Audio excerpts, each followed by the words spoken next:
If you've ever wanted to save one of your Minecraft builds, share it with friends, or bring it into another world, then this Litematica mini-series will teach you everything you'll need to know to become a Litematica pro.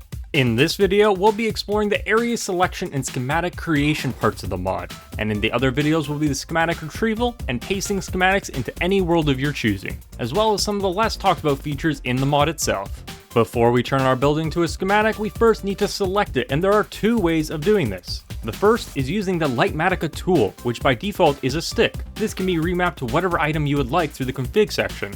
By holding M and pressing R, you activate the mod overlays. You'll know it worked when you're holding a stick and this text at the bottom left of your screen shows up. You can hold Control and scroll to change the functions of this tool, but for this video all we need is mode 1 of 9, area selection. There are different options on this tool you can change in the area editor tab, which is accessed by pressing M and then clicking this button here. First up is selection mode. If you only need one box, then simple mode is what you need. But if you need multiple boxes or sub-regions, then you need normal mode. To enable normal mode, open Area Selection Browser, and then click New Selection, where the new selection will be made, or from placement, which will turn your existing area selection into a new sub-region. You now have the ability to create multiple selections. There aren't too many uses that I can think of unless your build is so large that having the whole thing loaded in at once will break the game. It also might be useful if your build is odd-shaped and you want to exclude parts that you don't want in your schematic. Next up, corner mode. For corners, with the tool, left click is point 1 and right click is point 2, and these are opposite corners of a box. Clicking again with either the left click or right click will just readjust these corners.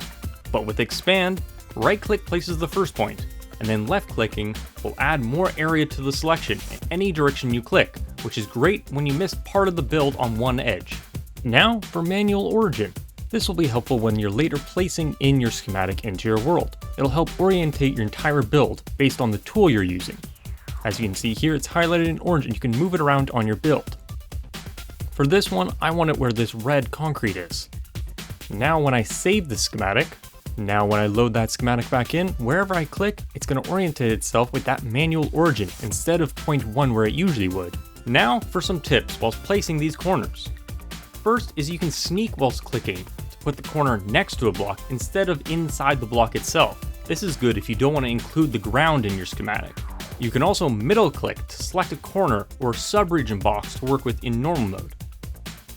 Checking these boxes here is the same as middle clicking them and allows you to change which one you're affecting.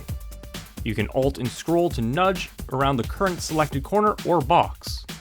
To switch between expand and corner mode, just use Control and M or change it here in the menu. Your other option for area selection is in the area editor tool itself, where you can enter your own coordinates or scroll to expand the currently selected area. There's also the option to move points to the player, instead of trying to figure out the exact coordinates or trying to place a block in the midair to place a corner on. You also have the option to name your selections, so that when you come back out of the selection tool, at the bottom left there you can see what you're actually selecting and how you've named it, so you can keep everything better organized. Now after you've encased your whole build in the area clearly marked, as you can move around and see, it's time to save it as a schematic. Either use the default hotkey or change it to something easier, or click Save Schematic here in Area Editor. And it will open up this menu, which is a folder on your computer. You can also see all the previous schematics that you've saved or downloaded online. There are some options here that will affect how your schematic is saved and what is saved with it. Like here, ignore entities, because the mob will save any mobs, item frames, or dropped items inside the area, and when you paste it later in your world, those things will be added along with all of the blocks.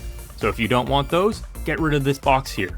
For the options saved from schematic world, what you do is you load in a schematic, and then use the area selector you can see here by the blue and the red line, and I only want to copy from this area below.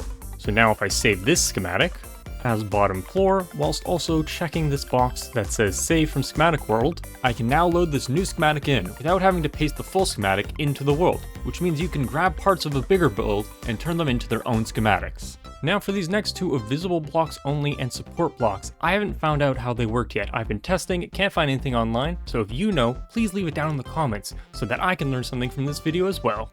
Now change the name and save the schematic, and it'll be saved on your computer in the folder Schematics in your world file. And now you have saved your build as a schematic. In the next video, I shall explain how to bring that schematic into another world, or how to download one from online and bring it into your world using Litematica.